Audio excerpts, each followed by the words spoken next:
नमस्कार मित्रांनो, आज आपण नवीन चॅप्टरला सुरुवात करीत आहोत.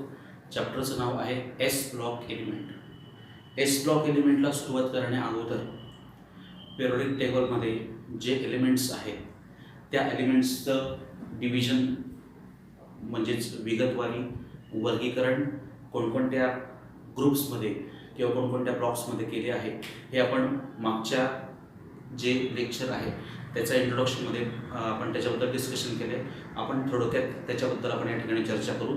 मित्रांनो, हा फळ्यावर जो दिसतोय तो ब्लँक पिरियोडिक टेबल आहे.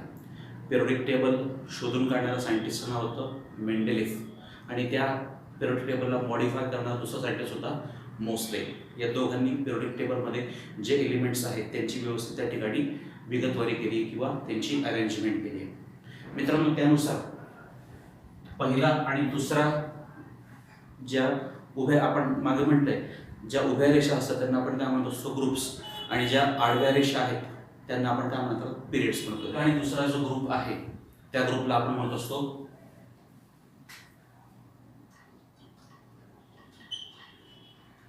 या ग्रुपमध्ये जे एलिमेंट्स आहे मित्रांनो त्या एलिमेंट्सच्या ग्रुपला त्या एलिमेंट्सच्या जो काही समूह आहे त्या समूहाला आपण काय म्हणणार आहोत एस ब्लॉक एलिमेंट. कोणकोणते?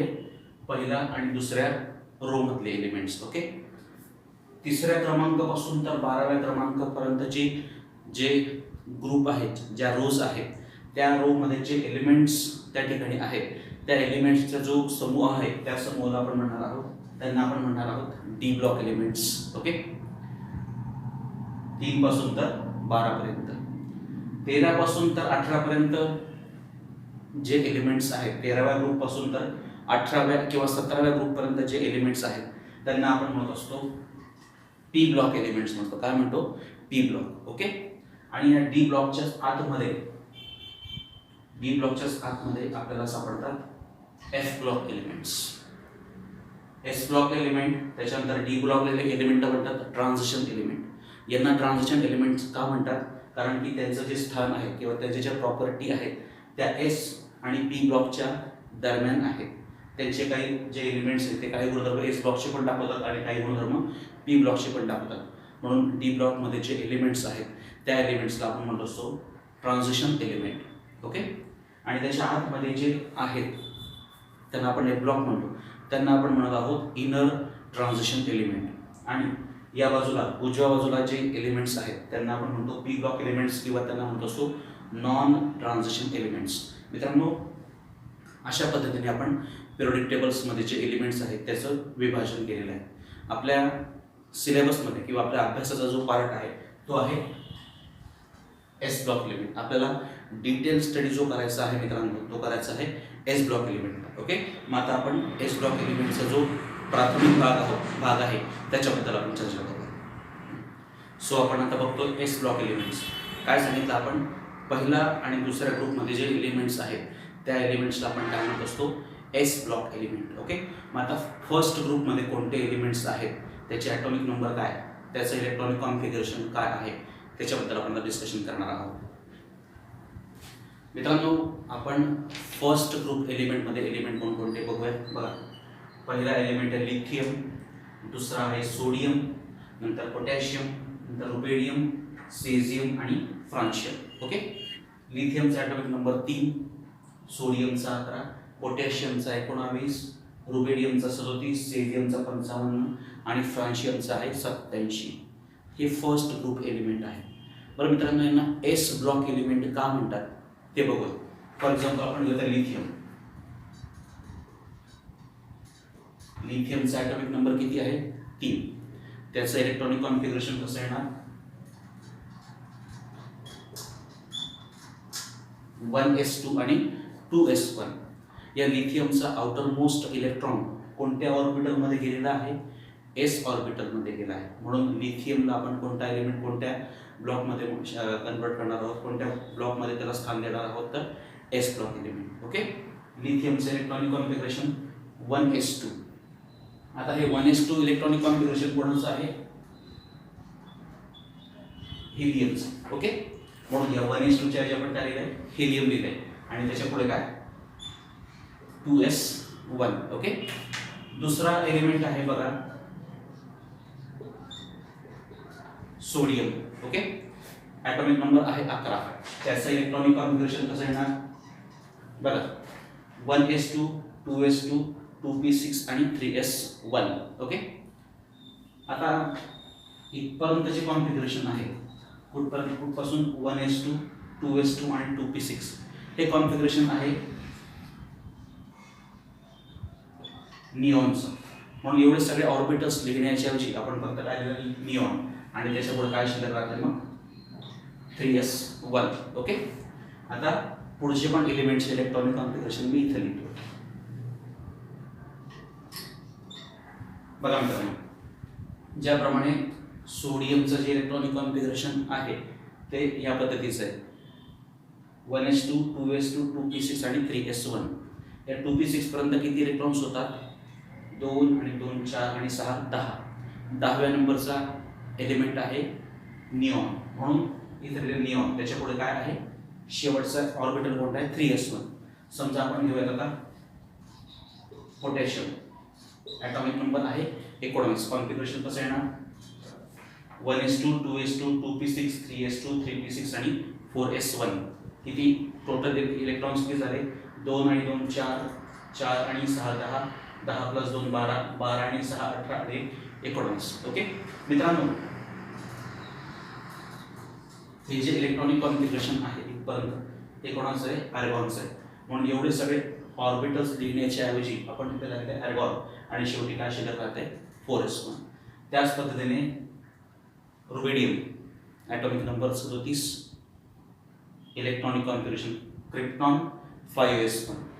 सेझियम atomic number 55. Electronic configuration radon 6s1. Francium atomic number 87.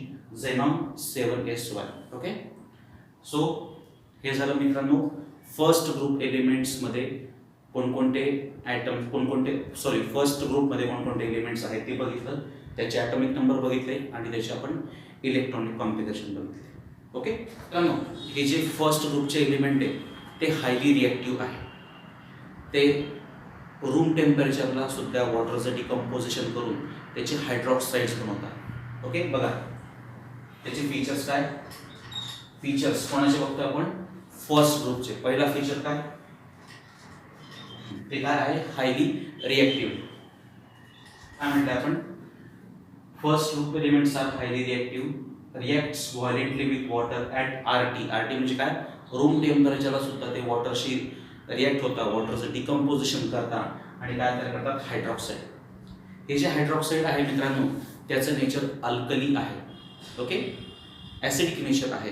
म्हणून हे जे फर्स्ट ग्रुपचे एलिमेंट्स आहेत त्याला म्हणतात, त्यांना काय म्हणतात सर मित्रांनो अल्कली मेटल्स. का, कारण की ते जे हायड्रॉक्साईड तयार करतात त्या हायड्रॉक्साईडचे नेचर कसं आहे अल्कली स्वरूपाचं आहे.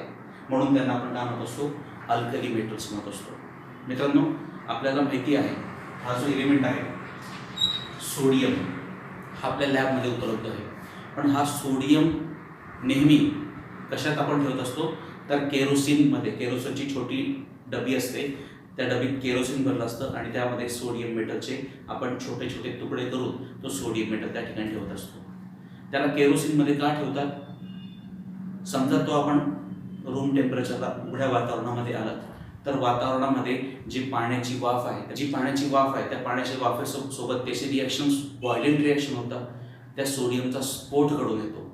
मग हे सर्व टाळायचं असेल तर त्याचा वातावरणामध्ये असलेला बाष्प किंवा जे काय वेपर्स आहेत त्याच्याशी कॉन्टॅक्ट टाळावा लागेल. म्हणून आपण सोडियम मेटल हा नेहमी कशामध्ये ठेवत असतो तर केरोसिनच्या डब्यामध्ये ठेवत असतो. ओके, हे झालं फीचर्स कोणाचे first group of S block element. Okay, आता आपण सेकंड ग्रुपबद्दल चर्चा करूया. मित्रांनो हे सेकंड ग्रुपचे एलिमेंट्स आपण दिले कोणकोणते आहेत. पहिला आहे beryllium atomic number 4. Electronic configuration helium 2s2. बघा ॲटॉमिक नंबर 4 त्यामुळे 1s2 आणि 2s2. ओके, या 1s2च्या ऐवजी आपण काय लिहिलं आहे हेलियम. पुढचा आहे मॅग्नेशियम ॲटॉमिक नंबर आहे 12. इलेक्ट्रॉनिक कॉन्फिगरेशन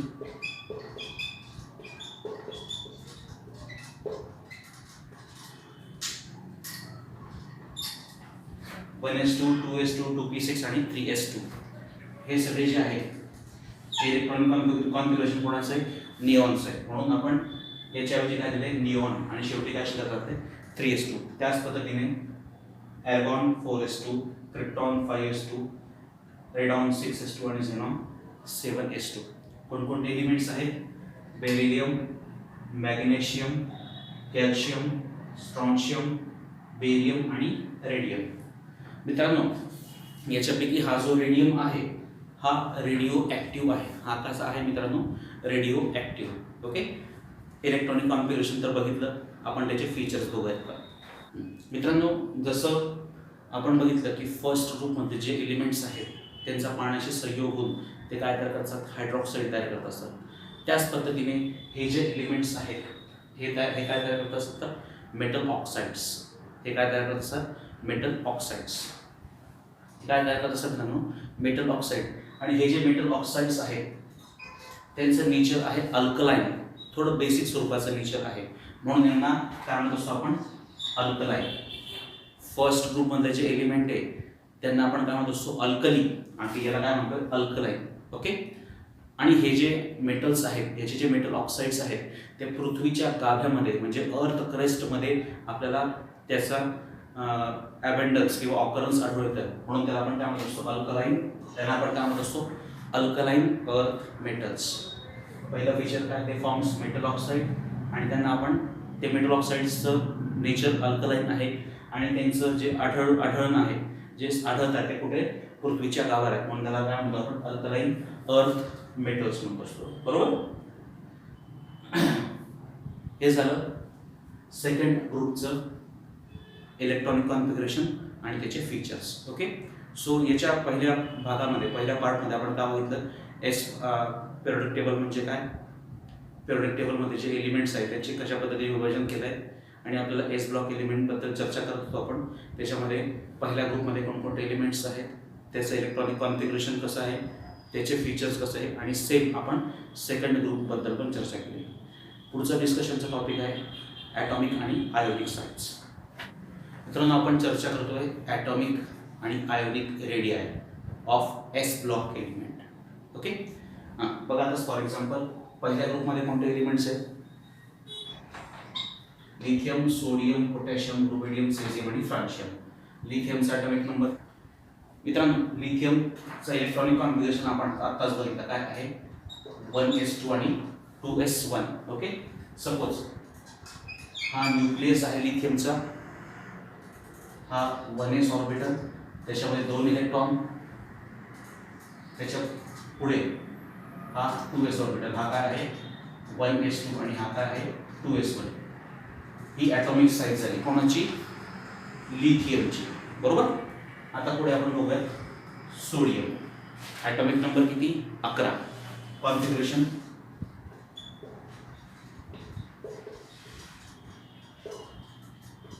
बघा 1s2 2s2 2p6 आणि 3s1. आपण आता हा सोडियम जो एलिमेंट आहे त्याचं स्ट्रक्चर काढण्याचा प्रयत्न करू. हा सोडियमचा न्यूक्लियस 1s2 2s2 2p6 आणि 3s1. बघा 1s2 2s2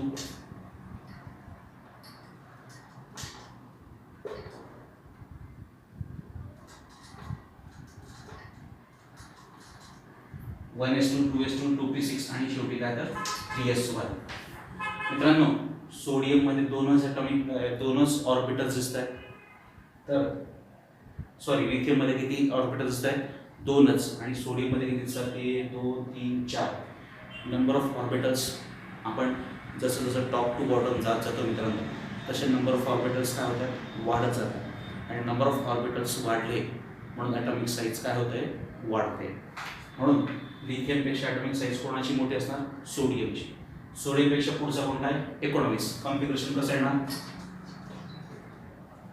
सपोज हा तुमचा पोटॅशियमचा न्यूक्लियस 1s2 2s2 2p6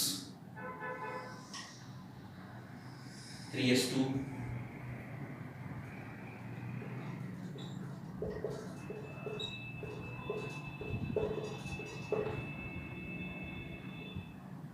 बघा किती ऑर्बिटल्स आहेत, 1 2 3 4 5 आणि 6. इथे किती होते 4, इथे किती झाले 6. ऑर्बिटल्सची संख्या वाढते म्हणून ॲटॉमिक साईज कशी होते, ही लिथियमची, ही सोडियमची, ही पोटॅशियमची ॲटॉमिक साईज कशी कशी होत जाते मित्रांनो, इन्क्रीज होत जाते.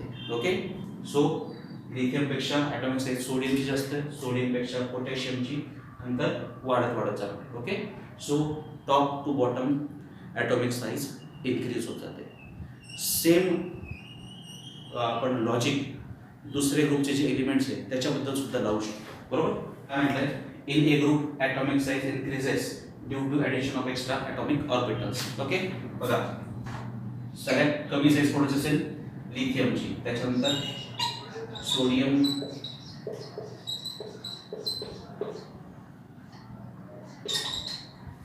सगळ्यात कमी ॲटॉमिक साईज लिथियमची आणि सगळ्यात कोणाची मोठी कोणाची असणार तर फ्रान्शियमची. सेम कोणाबद्दल लागू असणार आहे, सेकंड ग्रुपचे. सेकंड ग्रुपमध्ये कोणकोणते आहेत, बेरिलियम, सगळ्यात कमी साईज बेरिलियमची असणार आणि सगळ्यात मोठी साईज कोणाची असणार तर रेडियमची असणार आहे. 88 इलेक्ट्रॉन्स आहेत, त्यामुळे त्याचे नंबर ऑफ ऑर्बिटल्स वाढणार, म्हणून त्याची ॲटॉमिक साईज पण कशी होणार आहे, वाढणार आहे. So top to bottom atomic size कशी होतं ते मित्रांनो तर इन्क्रीज होत जाते. ओके, आपण आता टॉप टू बॉटम म्हणजे ग्रुपमध्ये ॲटॉमिक साईजचा विचार केला. आता आपण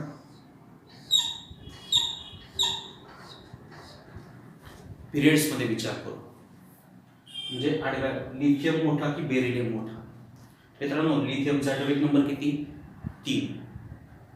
बेरिलियमचा ॲटॉमिक नंबर किती, 4. न्यूक्लिअर चार्ज कोणावर जास्त आहे, बेरिलियमवर जास्त आहे, कारण की त्याच्याकडे 4 इलेक्ट्रॉन्स आहे, तेवढेच काय असणार आहे, प्रोटॉन्स असणार आहे. मग बेरिलियमचा न्यूक्लियस जास्त पॉवरफुल होतो कोणापेक्षा, लिथियमपेक्षा. मग बेरिलियम काय करणार आहे, बेरिलियमचं न्यूक्लियस आउटर इलेक्ट्रॉन जास्तीत जास्त आतमध्ये खेचून घेणार. त्यामुळे लिथियम आणि बेरिलियममध्ये मोठी साईज कोणाची असणार आहे, lithium has greater atomic size as compared to beryllium. का, कारण की बेरिलियमवर न्यूक्लिअर चार्ज जास्त आहे. न्यूक्लिअर याच्याकडे किती न्यूक्लिअर चार्ज होता, +3, याच्याकडे किती आहे, +4. न्यूक्लिअर चार्ज जास्त आहे, त्यामुळे न्यूक्लिअर जास्त पॉवरफुल होतोय, आउटर इलेक्ट्रॉन तो जास्तीत जास्त स्वतःकडे आतमध्ये खेचतोय. त्यामुळे याची साईज जास्त आणि याची साईज कशी असणार आहे, कमी. मग इन जनरल काय म्हणणार आपण, सेकंड ग्रुपमध्ये जे एलिमेंट्स आहेत त्यांची ॲटॉमिक साईज कमी असणार आहे कोणापेक्षा, फर्स्ट ग्रुपमधल्या एलिमेंट्सपेक्षा. So due to increase in nuclear charge the elements which are in second group has a smaller atomic size as compared to first group element due to increase in nuclear charge. ठीक आहे. बरं मित्रांनो, आपण आता atomic radio बद्दल बघूया. Ionic radio, ions म्हणजे काय, आयन्स कधी तयार होत असतात, ज्यावेळेस एखादा इलेक्ट्रॉन निघून जातो, इलेक्ट्रॉन कमी झालं की कटायन तयार होतो, इलेक्ट्रॉन ॲड झाला की अनायन तयार होतो. ठीक आहे. आता हे जे लिथियम असेल किंवा हे जे एस ब्लॉकमध्ये एलिमेंट आहे, समजा त्याच्यातून इलेक्ट्रॉन्स निघून गेला. आता फॉर एक्झाम्पल बघूया फर्स्ट ग्रुपमध्ये लिथियम. ओके, इलेक्ट्रॉनिक कॉन्फिगरेशन काय, 1s2 2s1.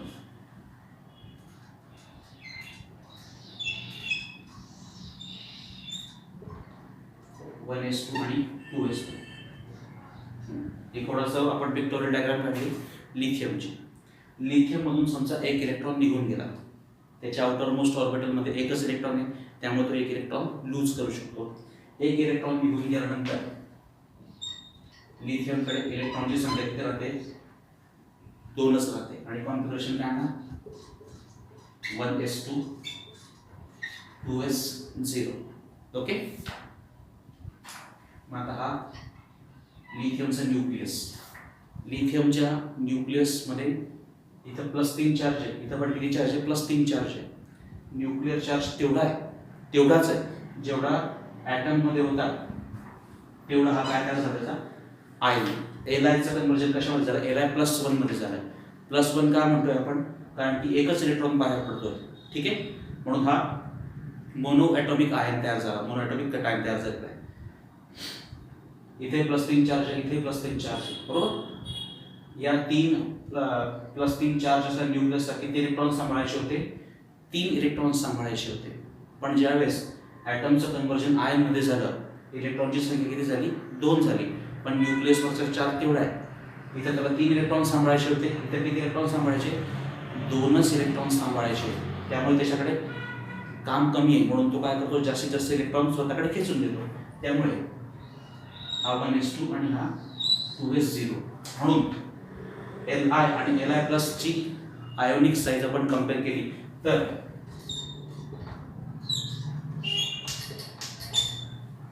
लिथियम ॲटमची साईज ही जास्त आहे कोणापेक्षा? लिथियम आयनपेक्षा.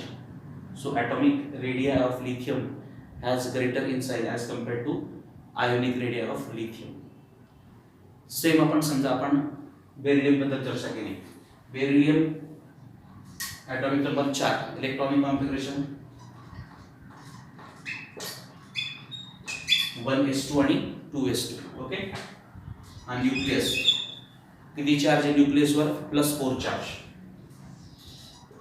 1s2 ऑर्बिटल आणि हा 2s2 ऑर्बिटल. बरोबर. बेरिलियमच्या आउटर मोस्ट ऑर्बिटलमध्ये किती इलेक्ट्रॉन्स आहेत? 2 इलेक्ट्रॉन्स आहेत. ते 2 इलेक्ट्रॉन्स तो देऊ शकतो. किती इलेक्ट्रॉन्स देतोय? 2 इलेक्ट्रॉन देतोय. 2 इलेक्ट्रॉन कमी होत आहे. 2 इलेक्ट्रॉन कमी होत आहे म्हणून बेरिलियमवर कोणता चार्ज आहे? +2. त्याच्याकडे किती इलेक्ट्रॉन शिल्लक राहिले? 2. इलेक्ट्रॉनिक कॉन्फिगरेशन हा 1s2 आणि 2s0. +2 चार्ज का आला? कारण की त्याने किती इलेक्ट्रॉन लूज केलेले? 2 इलेक्ट्रॉन लूज केले. त्याने डायॲटॉमिक आयन तयार केला आहे. लिथियमने मोनोॲटॉमिक केला, त्याने किती? डायॲटॉमिक केला आहे. बरोबर. मग आता इथे 4 न्यूक्लिअर चार्ज होता, त्याला किती इलेक्ट्रॉन सांभाळायचे होते? 4. पण आता इथे न्यूक्लिअर चार्ज तेवढा आहे, पण इलेक्ट्रॉन्स किती सांभाळायचे? 2. त्यामुळे 2 इलेक्ट्रॉन तो स्वतःकडे जास्तीत जास्त खेचून घेतो. म्हणून बेरिलियमची B+2 ची ॲटॉमिक साईज ही कमी असते कोणापेक्षा? बेरिलियम ॲटमपेक्षा. Okay. So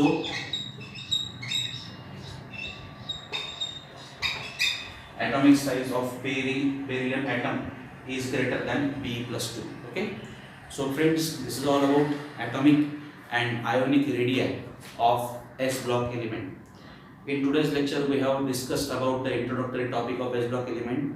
We have discussed its electronic configuration, its features. After that we have shown the atomic size and ionic size of s block element. So friends, that's all for today. In the coming lecture we will see the remaining properties of s block element. Thank you.